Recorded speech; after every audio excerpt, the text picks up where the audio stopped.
And so when we look at value, we have to understand that in the economic terms, and the terms that we use in Western society to fund the development of content, that value is created in the mind of the consumer. It is the consumer who decides whether it is economically valued.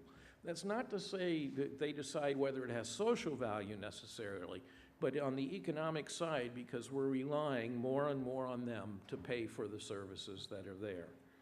And so for consumers, essentially, when they look and assess what kind of benefits they get from using communications, they get functional benefits, which help them do something. They get emotional benefits, which help them relate to something. Or they get self-expressive benefits, and that's the benefit to be able to say, this is who I am or what I am by the.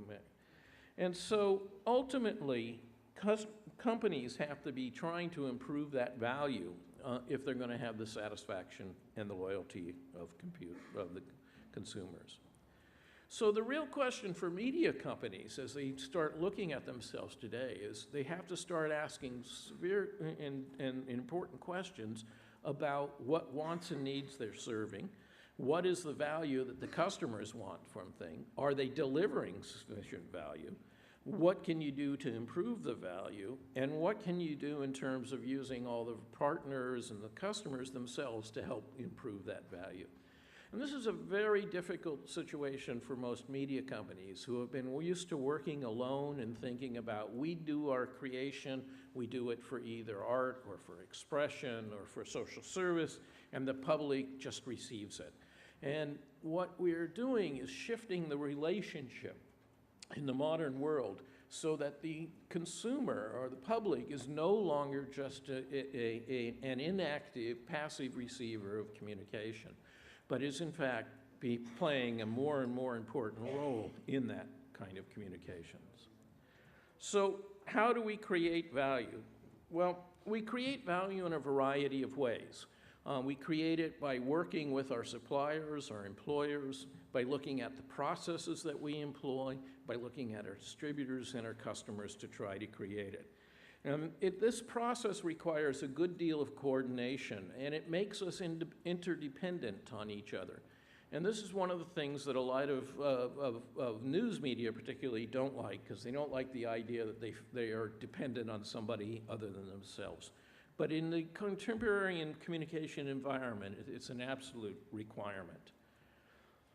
So if we look at business models, and it's the value creation that is really fundamental to the business models, and this is one of the reasons why we have so much trouble today, is that the value being created in business models today, in particularly news organizations, is fairly low, and that in many entertainment companies, it's declining. But essentially, when we talk about business models, we don't want to talk merely about revenue streams. And I hear media people speak of revenue streams all the time. If we can just get more money, if we can just put a paywall up, if we can just get the consumer to give us more money, all our problems will be solved. But the problem is not about money. Money will take care of itself when the value delivered is of sufficient quality. But what a business model really does is help you understand that logic of the value and the concepts that the business is built upon. And it really shows what the value proposition is and how it is created through all of the operations that go on by the customers, by the suppliers, by the partners in the networks. And that is a huge important part of where we need rethinking today of the organizations that we have as they're operating. And so we have to be thinking about what is it that we do that is different from other firms. In an environment in which you have 20, 30, 40 creators of news and information in a society, in an environment in which you may have 150 television channels coming in, the question of what you do that's unique and different from all of those others becomes very important to trying to create value. How do you do what you do better and differently than everybody else, and how do you ensure that the customer gets it? And that's really what the fundamental question of value is about. And every firm has to be able to have that value proposition of how one is creating it and how it's ensuring that it's being delivered. And so when we think of business models, it's value that's at the heart of the business model, not money. Because ultimately, we have to deliver the value to the customers along the way through our production and the distribution activities that take place. Now, we create that value in a variety of ways. We do it with the key capabilities we have in the company. That the company itself, whether it be a newspaper or a public broadcaster or a commercial broadcaster or an internet site, essentially has capabilities and resources internally based on the people that it has and its unique abilities to reach out and get information or content that it needs. But in the current environment, we can rarely do that on our own. And in fact, most of us are very much dependent on partner networks to do that. Even most newspapers are dependent upon news agencies and feature services and others to help them do that. They're dependent upon relationships that they have with politicians and social activists and cultural figures in a society. And it is really when we put these together that we begin to have the value configuration that gives us our value proposition along the way. Ultimately, we have customers and we have customer relationships. And one of the really interesting things of the development of contemporary communications is now the customer becomes part of the partner network. They are no longer having to be something that is kept at arm's length merely because the technology did not allow them to participate. Today, they can participate in very different ways. Now, this is a particular problem for news organizations for a variety of reasons.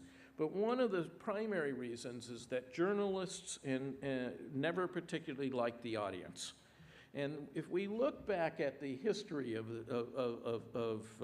modern communications, journalism was designed to do certain things. It was designed to educate the masses. It was designed to maintain social order. It was designed to help them make the right choices about politics and social issues. And it was always designed to make them better than they were. So we always kept the audience at a distance and away from us. Today, however, that doesn't work very well, and many people in the audience don't like that relationship of being acted on and want to participate in this process of creating the value and the information as well. Of course, all of these things create our cost structures, our revenue streams, and ultimately the economic exchange we get for our money. But the heart of everything that happens is this issue of how do we produce value.